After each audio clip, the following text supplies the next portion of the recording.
A pesar de todos los avances que había en ese tiempo, los conocimientos químicos quedaron retrasados respecto a las demás ramas de la ciencia.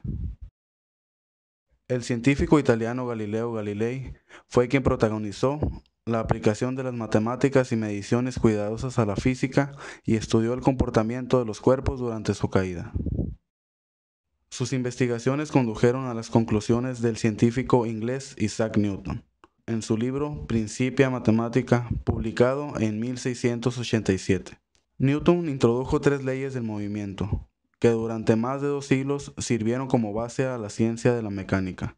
También presentó su teoría de la gravitación, que también durante más de 2 siglos constituyó una explicación adecuada de las observaciones sobre el universo y que dentro de los límites de nuestras observaciones personales y de las velocidades que podemos alcanzar, continúa siendo válida en la actualidad. A pesar de todo, los químicos hacían progresos y en la época de Galileo se ven indicios de la futura revolución química. Estos indicios se ven en los trabajos del médico flamenco Jean-Baptiste van Helmont. Hasta la época de Van Helmont, la única sustancia aérea conocida y estudiada era el aire mismo. Van Helmont fue el primero en considerar y estudiar los vapores que él mismo producía. Observó que se parecían al aire en su apariencia física, pero no en todas sus propiedades. Van Helmont aplicó a los vapores el nombre de chaos, que pronunciado con la fonética flamenca se escucha gas. Llamó al gas que obtuvo de la madera gas silvestre. Es el que actualmente llamamos dióxido de carbono. El estudio de los gases fue el primero que se prestó a las técnicas de medición precisa. Sirvió de camino al mundo de la química moderna. Hacia el final de la vida de Van Helmont, los gases alcanzaron una nueva y decisiva importancia. El físico italiano Evangelista Torricelli demostró que el aire podía sostener una columna de mercurio de 70 centímetros de altura y con ello inventó el barómetro.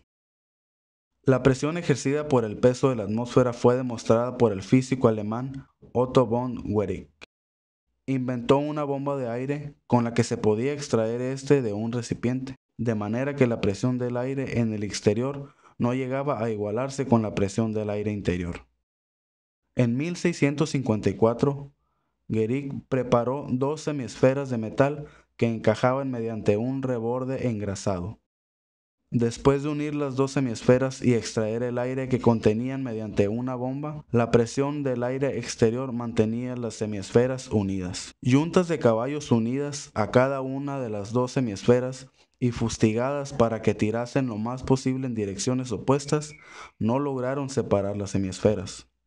Sin embargo, en cuanto se permitió que el aire volviese a penetrar en las semiesferas, pudieron separarlas. Este tipo de demostraciones despertó la curiosidad del químico irlandés Robert Boyle. En vez de extraer el aire de un recipiente aspirándolo, probó el procedimiento opuesto de comprimirlo. En sus experimentos, Boyle halló que el volumen de una muestra de aire variaba con la presión según de una proporción inversa y simple, y lo descubrió vertiendo mercurio gota a gota en un tubo muy largo, de construcción especial, y dejando una muestra de aire en el extremo corto cerrado que se ajustaba mediante una espita. Añadiendo más mercurio al extremo largo y abierto podía incrementar la presión del aire encerrado.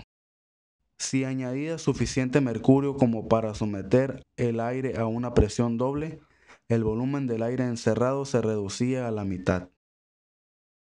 Esta relación en la que el volumen disminuía a medida que aumentaba la presión se publicó por primera vez en 1622 y todavía nos referimos a ella como la ley de Boyle. Los líquidos y sólidos no pueden comprimirse más que en proporciones insignificantes. Si se componen de átomos, estos átomos deben de estar en contacto y no pueden situarse más juntos de lo que están. Por lo tanto, es difícil argumentar que los líquidos y los sólidos tienen que estar compuestos de átomos, porque si estuviesen hechos de una sustancia continua, sería también muy difícil de comprimirlos. Sin embargo, el aire podría comprimirse con facilidad. ¿Cómo podía ocurrir eso a menos que estuviese formado por átomos minúsculos separados por espacio vacío?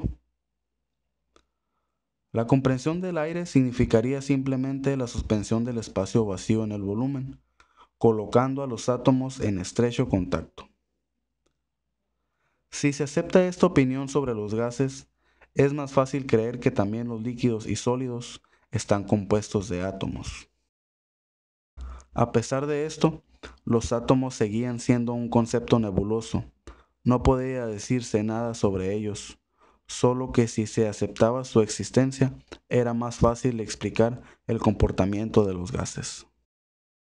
Tuvo que pasar otro siglo y medio antes de que el atomismo adquiriese un enfoque bien delineado.